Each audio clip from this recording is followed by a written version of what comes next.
And welcome back, everybody. I'm Michael Warner. I'm chairing the next panel, um, which is on sources of the self. And our first speaker is Nigel DeSouza from the philosophy department at the University of Ottawa. So first, of course, I must thank, among the many people who've been responsible for this, Dilip and Jocelyn. Such a wonderful event to organize. Thank you so much, both of you. Where's Dilip gone? Let me see it. Okay. So, to keep in my time, I'm going to have some asides, but hopefully I'll stick to my text. Starts in a very interesting way. Moons for goons, rocks for jocks, chips for dips. These were the names by which a series of introductory undergraduate courses were affectionately, maybe, known when I entered McGill as an undergrad in the fall of 1992. Moons for goons, Introduction to Astronomy. Rocks for jocks, Introduction to Geology. Chips for dips, Introduction to Computer Science. And the one that holds a very special place in my heart, Clapping for Credits, or The Art of Listening. It was thanks to the doctoral student instructor for that class, who incidentally being a very good friend, that I dropped it, because after a brief conversation at the end of the first class, she determined that I knew way too much about classical music already to benefit from the course. I beg to differ. I still have a very hard time clapping the rhythm when my husband, who is a concert pianist, performs Ligeti or Messiaen.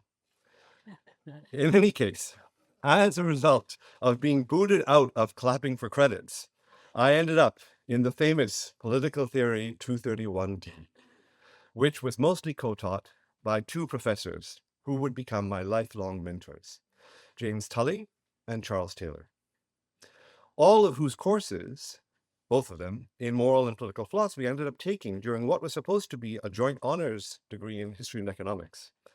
That first course with them both was revelatory and utterly engaging. I overcame my fear of philosophy and gradually realized that this was where my deepest interests lay. But Professor Taylor did more than just awaken that interest. He shaped it and essentially gave it its focus, as this little tribute will hopefully make clear. Now, we were asked by Dilip to make these tributes personal, and I'm going to take that to heart, as what I've already said reflects. So back to my story.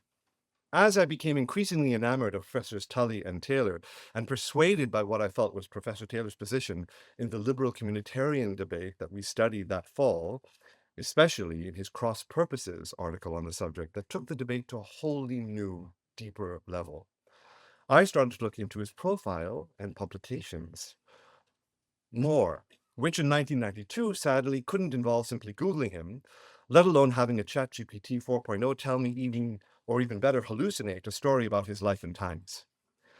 I was struck to discover that this esteemed philosopher was also a practicing Catholic. Having been raised Catholic myself, and although having lost my faith at 16, still considering myself decidedly agnostic and very deeply culturally Catholic, I plucked up the courage to go to Professor Taylor's office hours and ask him some questions. When I did, and when I asked him, in a word, how are you a philosopher and a practicing Catholic?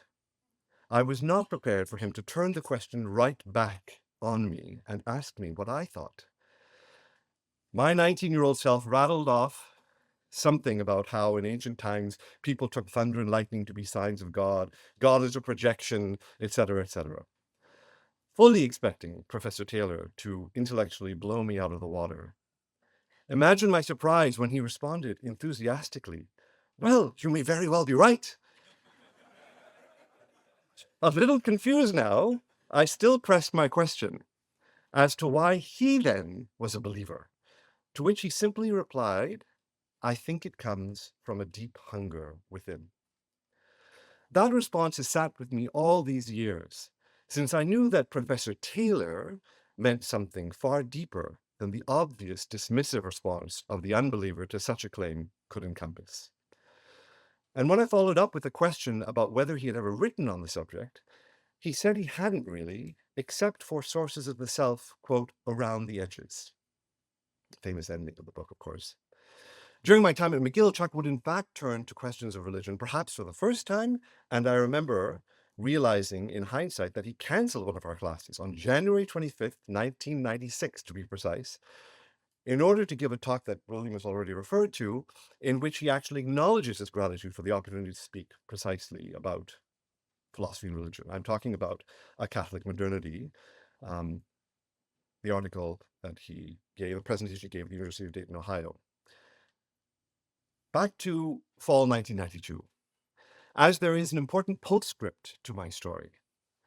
Because the very next week, while I was on my way to Political Theory 231D, walking down McTavish, I saw Professor Taylor and greeted him excitedly, like a groupie from across the street. He replied, "Ah, Nigel, good to see you. I had something for you." And he pulled out of his pocket a small book that he said he thought might help with the questions I had been asking him about. The book was called The Way of Unknowing. It was about rediscovering meditation in the Christian tradition. It was by the monk John Main, whose Benedictine priory not far from here at 1475 Pine Avenue, which closed in 1990, Chuck had frequented for many years, I think.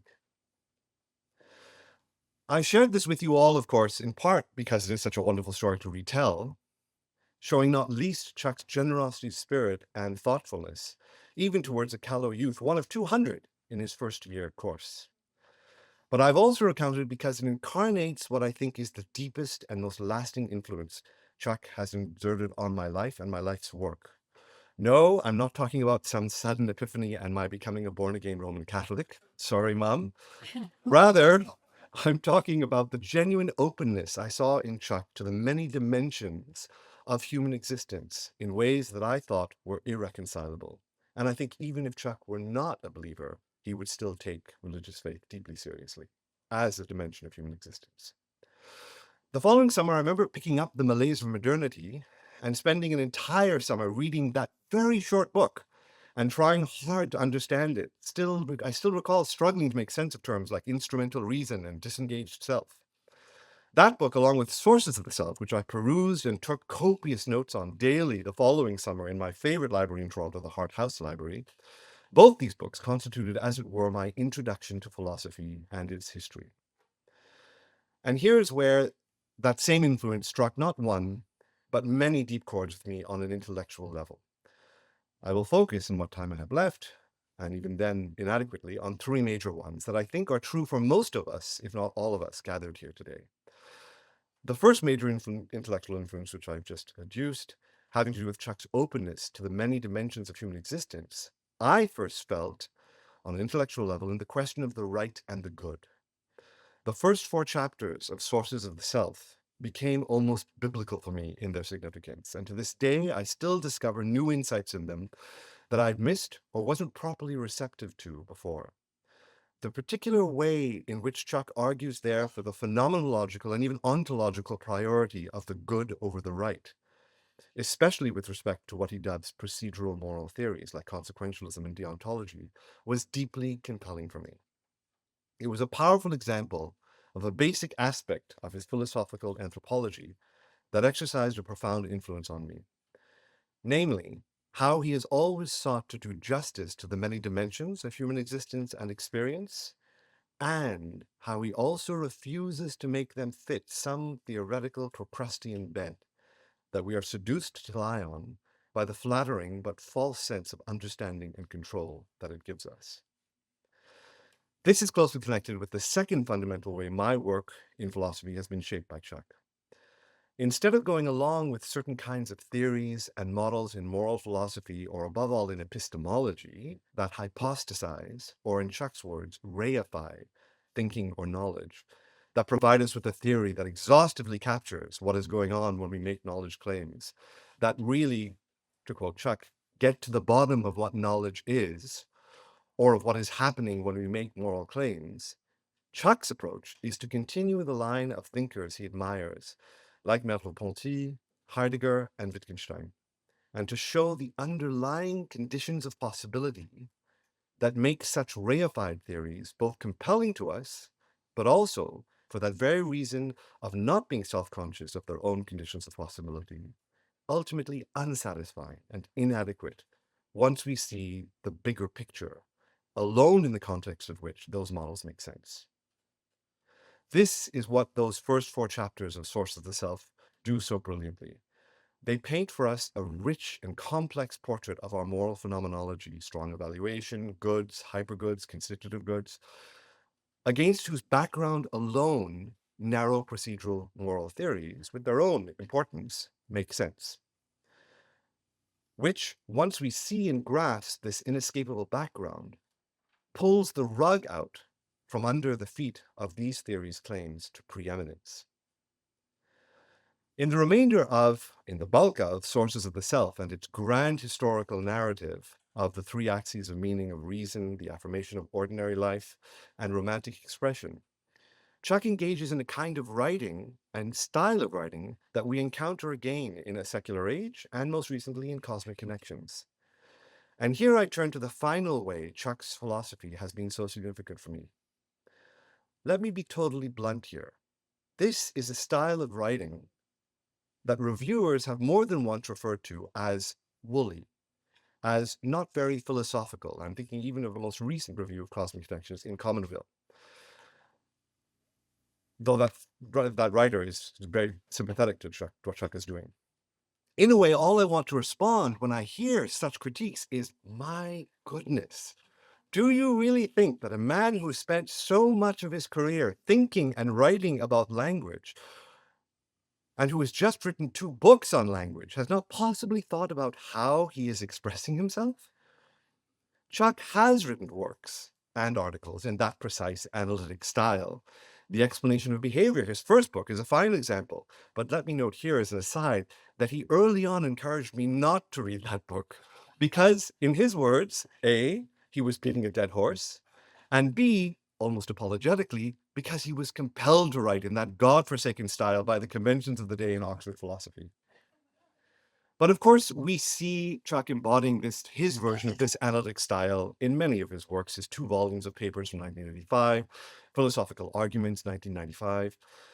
Rather, I'm convinced that in these magisterial books, not just through their content, but also through their very mode of expression, namely deeply interdisciplinary, embedding ideas in their living cultural contexts, etc. In this mode of expression, Chuck is quite self-consciously proffering to us his own way, as it were, of doing philosophy.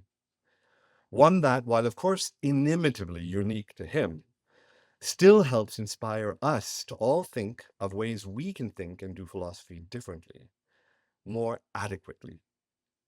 One that, above all, seeks to do justice to all the many dimensions of human existence. Thank you.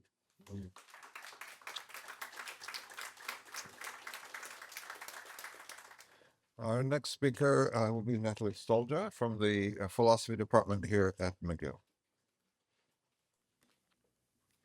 Well, thank you so much, and thank you to the organisers, Jocelyn and Deluc, for inviting me, and I'm absolutely honoured and privileged to be here, and it's just wonderful to be able to offer this tribute to you, Professor Taylor, so thank you.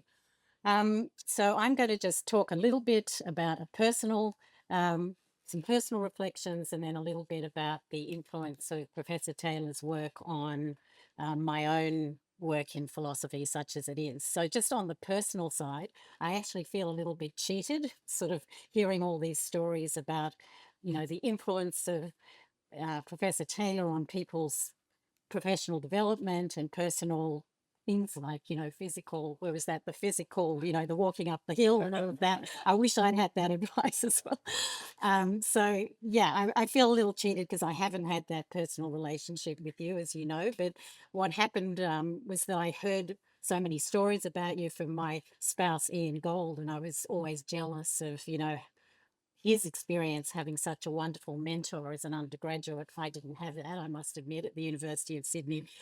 So that was one thing. But then I never, of course, could have possibly imagined that I would end up at McGill as a professor in the philosophy department and actually being a colleague of Professor Taylor. When I got here in 2006, I think you were already an emeritus professor, but it was just amazing to me to have the sign on the door, Professor C. Taylor, 2 doors down from from my office, and I really felt I'd arrived somewhere, and I was, privileged to be in the same department. So that's sort of more the personal side.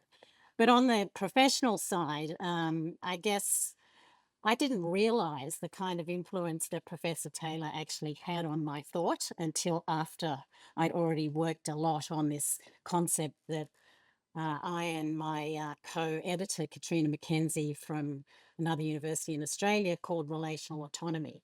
So when I finished my PhD, I went back to Australia. I did my PhD in the United States. I went back to Australia and I started this collaboration with Katrina. And we were both interested in working in feminist philosophy. And I was looking at it more from the analytic perspective. Katrina was looking at it more from the continental, what is called the continental European philosophical tradition. She was sort of steeped in the phenomenological tradition. So we ended up doing this collaboration in feminist philosophy, and what we were particularly interested in was how could internalized gender oppression interfere with freedom, or particularly freedom of the will, free agency, or autonomy. So we were particularly interested in focusing on that problem, the problem of internalized gender oppression and how it undermines free agency or autonomy. And I didn't realize at the time the extent to which the co-edited collection that we published in 2000 was actually steeped in and influenced by Professor Taylor's work. Must have been in the ether at the time. I mean, part of the influence was, of course, the convergence of analytic and continental traditions in philosophy and our attempts to understand relational autonomy. But it was also much more specific than that. I hope this is okay that you're getting this. It was much more of a specific influence, which I only realized when I came to look into it later. I'm not going to be able to. I have to do it off the cuff because my computer isn't cooperating. So much more specific influence. So after we much more specific influence, which I only realized after we had actually published that collection in 2000, when I came to actually read through really carefully Taylor's work, particularly in the body of work before Sources of the Self, so papers like Self-Interpreting Animals and Atomism. So what I came to realize when I read through that work carefully was, as I said, to the extent to which, the philosophical framework that we were thinking about was a Taylorian framework. And I have to say, I need to push back a little bit on those people that have been talking about the big picture, because what I found very, very helpful in those early essays was getting an understanding of a more precise picture of the notion of relational autonomy. So, one way of thinking about the idea of relational autonomy is that the social environment, the way in which people are embedded in historical and social contexts, actually affects their preference and desire formation. But the question is, how does it affect it? Is it just a causal influence, or is it actually constitutively? Are people's preferences and desire formation actually constitutively affected by the social, historical, and other environments in which they're embedded? And I think what we came to the conclusion is that we, thought there was some argument at least for thinking about it constitutively, not just causally. And that's where I think Taylor's work was so extraordinarily influential in ways we hadn't even realized at the time.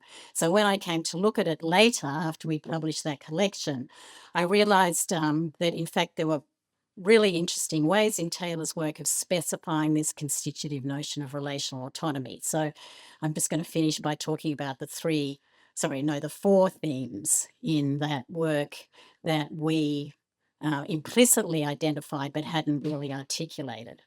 So the first theme is the theme of the rejection of atomism. So the idea that human capacities, including the capacity for rationality, are deeply, deeply social and relational. I could quote, but as I said, my computer wasn't cooperating. So anyway, first theme, rejection of atomism. A second theme comes up, I think, in the paper, if I'm remembering correctly, the paper Self-Interpreting Animals. And what Taylor refers to there is this subset of what I would call self-regarding attitudes, but Professor Taylor calls self-referring attitudes, things like shame, humiliation, self-esteem, self-respect, and so on. And feminist theorists of autonomy are very concerned with those kinds of self-referring, self-regarding attitudes because they're precisely the kinds of things that can be damaged and distorted when one lives in the face of oppression, when one's constantly subjected to gender stereotypes and so on, which are denigrating and devaluing rather of your status as a person. So those kinds of things I think are very, very important to understand when it comes to understanding relational autonomy, and particularly the way they're dialogical. So as Taylor points out, it's not just that we have self-regarding or self-referring attitudes, they're actually constructed or constituted by being in dialogue with others. So our attitudes to ourselves are affected and constituted by others' attitudes to us. So that's the second really important theme, I think, in spelling out this idea of constitutive relational autonomy. Then the third theme, and this is familiar to a lot of people, is the idea of positive freedom. So in situations of oppression, it's not just that you're impeded from doing things by external obstacles, right? It's that your psychological freedom is actually undermined, your ability for self-realization, your ability to actually identify with values that are quote unquote your own. Those things are undermined by the circumstances in which you find yourself. So that is a very important idea. And as Taylor's work points out, the values and standards that can drive your life can be inauthentically or internalized, as he puts it. That's a quote from Professor Taylor, inauthentically internalized just in virtue of being in a situation of oppression. So that's the third important theme, the idea of positive freedom or positive liberty that he develops in those early essays. And then the fourth theme, which was just mentioned, comes up both in the early essays and I think in Sources of the Self, is the idea of a strong evaluator. So different ways of, when we're thinking about choices or preferences, making distinctions among those preferences. One way of doing it is through weak evaluation, but another way of doing it is through what Taylor calls strong evaluation. And that's a kind of process of deliberation where you actually deliberate and reflect about the worth of the preferences or the values that you're encountering as part of your own sort of mental economy, as it were. So an oppressed person, can make distinctions between various different options.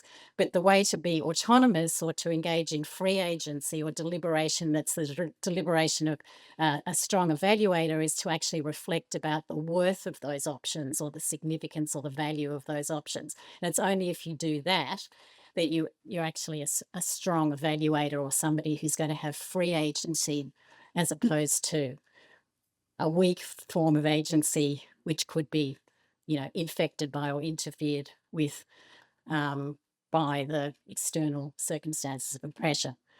So anyway, that was my analysis, if you like, of the way in which Professor Taylor's very, very careful, delineation of these different themes can be brought to bear on this idea of constitutive relational autonomy. And as I said, I didn't realize that when we first developed the idea. It was only afterwards when I went through. But I think it's extremely important for understanding not just a big picture, but a little picture, a picture that's, capable of actually defending this really important idea of constitutive relational agency or autonomy. So I'm very grateful for you, for that to you. So thank you.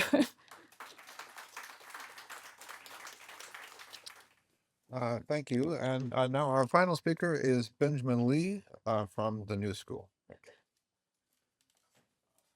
Well, I'm continuing with Rajiv's comments because I'm about China. I mean, it's Sources of the Self. It's translation into Chinese. Well, it's not happening right now because of Xi Jinping, but we'll give the story. Okay, I'm the former director of the Center for Psychosocial Studies, of which Dilip Gankar is the present director, and Chuck is the chairman of the board of trustees. It was founded in 1973 and supports international exchange and research collaboration. I met Chuck on November 15th, 1985, at a conference at the University of Chicago on social science paradigms. James Coleman and Chuck got into a back and forth that indicated the distance between a rational choice theorist and a believer in social hermeneutics. Coleman was a sociologist who was one of the leaders of methodological individualism and had a reputation of being pugilistic in his criticism.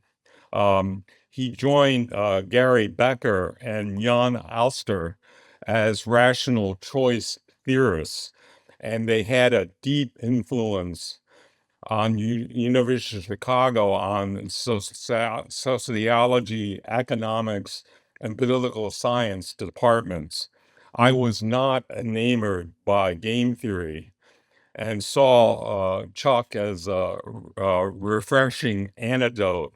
One of my mentors, Donald Davidson, wrote his first book on decision theory. He applied game theory to language and communication, including a critique of linguistic relativism, for which Chuck would advocate in The Language Animal. I found Taylor a new voice in Chicago, and I very hurriedly read Merleau-Ponty. I mean, either that evening or the next time he came into town, I had Chuck out to dinner at a barbecue restaurant on Argyle Street, the northern Chinatown. I went to the foremost liquor store, which had been taken over by alcoholics, and they had a stock that included the finest Burgundy wines, which they sold at the original prices because the current clientele didn't purchase old clarets.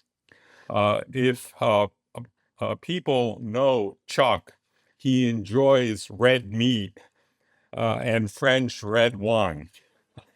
But as we sat down for dinner with all the barbecued meat in front of us, two invited professors, Lauren Berland and Melly Ivy, informed us that they were vegetarians. Okay, the restaurant was Chinese, so we ordered several rounds of stirred fried vegetables, tofu, and cellophane noodles, and enjoyed the rest of the dinner. Chuck became a regular at the center, and we invited him to several center forums, which had invited intellectuals and writers from North America, Europe, China, Russia, Taiwan, Hong Kong, and India. In the late 80s, we set up an exchange program with the University of Foreign Studies in Beijing. The 80s were the decade when China opened up to non-Marxist Western ideas. And the University of Foreign Studies was known for foreign languages and literatures because most of the foreign service graduates were from that university. It's like Georgetown. I mean, anyway, two of my collaborators for the exchange program were Xu Guozhang, a household name, who wrote the grammar book from which most university students learned English, and Wang Zoliang, a very famous literary critic. Both of of them were English department's roommates of my father in Tsinghua University, and all were classically trained in Chinese. Both advisors studied under William Empson when he was self-exiled in Beijing and had attended Oxford University. When they graduated without the doctoral degrees because of the communist victory, when they noticed that Chuck had graduated from Oxford, they immediately signed the approval of the whole program. Okay. The first professor was Marshall Solomons, who was arrived in the spring of 1988. And we had Craig Calhoun during Tiananmen, but I don't think he's lectured. The next invitee was the anthropologist Virginia Dominguez, and next was to be Charles Taylor. I went to Paris before Tiananmen, where I met Pierre Bourdieu, asked him to participate in the exchange, and he accepted.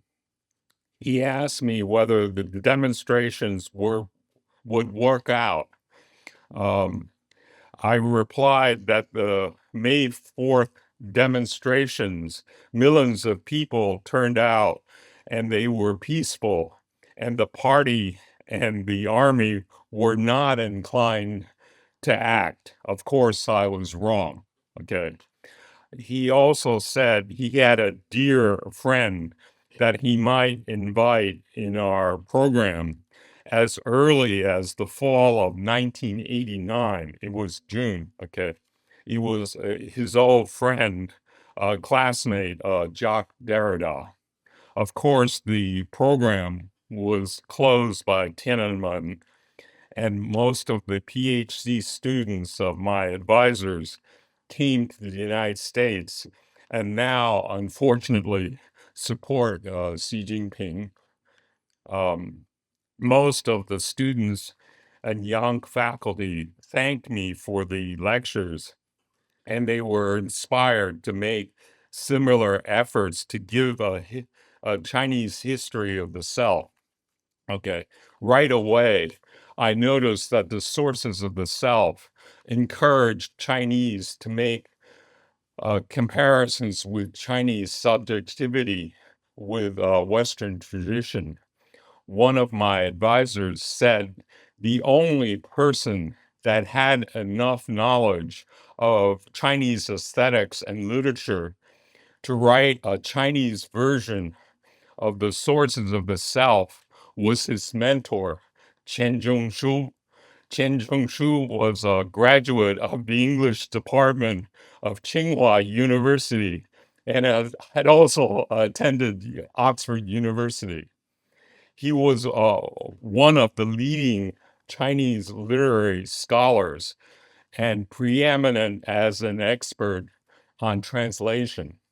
He also wrote the best selling novel, The Besieged Fortress, which was adapted into a popular television series in China. He had a reputation for photographic memory, where he could perfectly recite any entree of the Oxford Dictionary, the LaRouche Dictionary, and the two-volume Sihai, the Chinese dictionary. His writings were replete with foreign language citations, including classical European languages translated into perfect classical Chinese. In retrospect, he seemed to overuse foreign citations, but as the editor of the English translations of Mao's writings, he believed that to modernize China, one had to modernize Chinese language. Translation had become political. I was thinking about my talk when I looked back to my dog-eared copy of The Sources of the Self and my newly arrived Cosmic Connections. I noticed that the translations occupied more space from the sources of the self to the secular age and to the language animal. The last sections of Cosmic Connections was almost half translations. Um, I realized that the language animal and Cosmic Connections were to liberate translation and unfold its ontological and ethical implications. Translation had a special importance in China because 90% of Chinese are Han. As the editor of the translation of Mao's writings, Chen was aware that translation and politics go hand in hand. Chinese history, historical, literary, or philosophical commentary is always a value judgment, not only of the subject, but of the commentator. Chen said that translation and commentary have similar tasks. He said the standards of translation are faithfulness, expressiveness, and elegance with all their moral overtones. The highest level of translation is sublimation. Faithfulness is a relationship between the original, where meanings grasped, words forgotten, and sublimation is a migration of souls and replacing the external shell and retaining the inner spirit and style. I had been recently reading the linguist Roman Jakobson, who in his youth was a symbolist poet, where fellow Russian poets inspired him to be a linguist. I think his interest in German Romantic poetry inspired himself and Charles to extend technical linguistics and the philosophy of language to the study of the rhetorical and poetic functions of communication. In his critique of Saussure's linguistic sign, he said a translation was the start of semiosis. He said the basic property of any verbal sign lies in its capability of being translated into another verbal sign. He then finishes the sentence by adding that the result of translation is either a more explicit or more elliptical sign of the same language or of a different one. In this sentence, he expands to other languages, embracing that translation is the limit of humanity. Translating Jakobson into Chuck's and Chen's Zhongshu's vocabulary, it describes what Chuck calls the interspace between two verbal signs that translation bridges by what Chen Zhongshu says as the balance between, he called meaning grasped and words forgotten. It is the extra meaningful dimension that translation adds to the interspace, which Chalk names resonance, but Chen Zhongshu calls sublimation. A meaning present refers to the actual translation. Words forgotten refer to speech acts that one would choose as alternatives, introducing a counterfactual dimension to translation. If every speech act includes an affective or emotional shading, then a counterfactual dimension is introduced into affects, setting up for the resonance and sublimation of the interspace that translation bridges.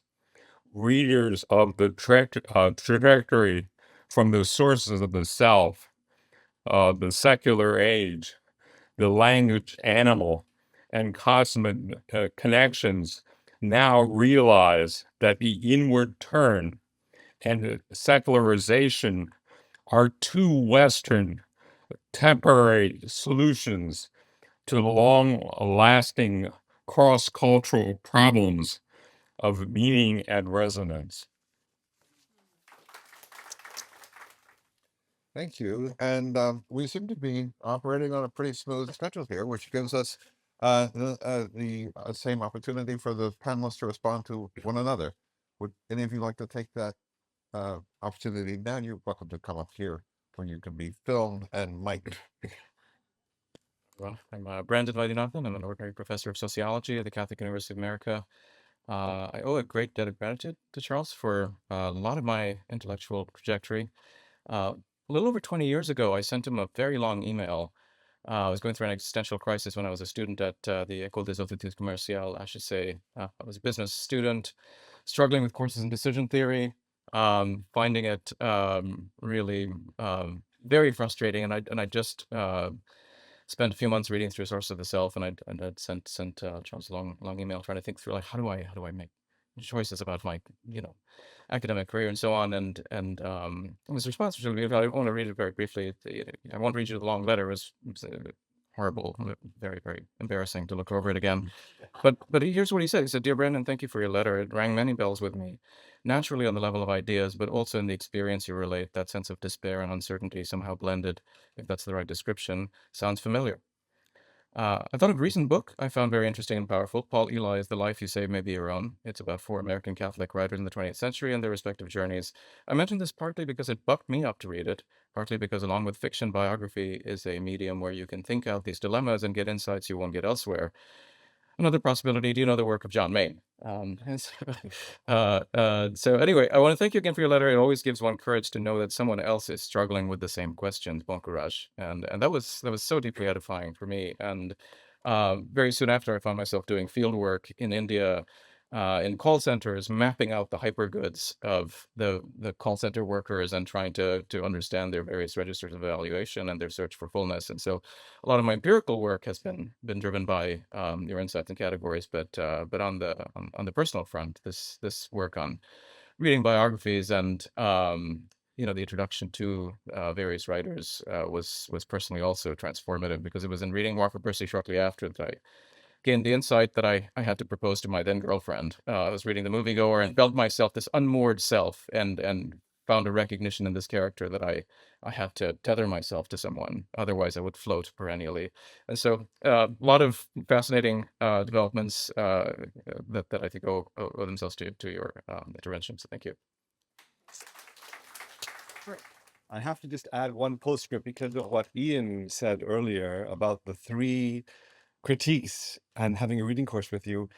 This is another example that I should have mentioned just quickly, that in my last year, I think, of my undergrad, I approached Professor Taylor and asked him if he would do a reading course with me on Sources of the Self. And he agreed to it. And I'd meet with him, exactly as Ian said, with more time than ever, whenever we met.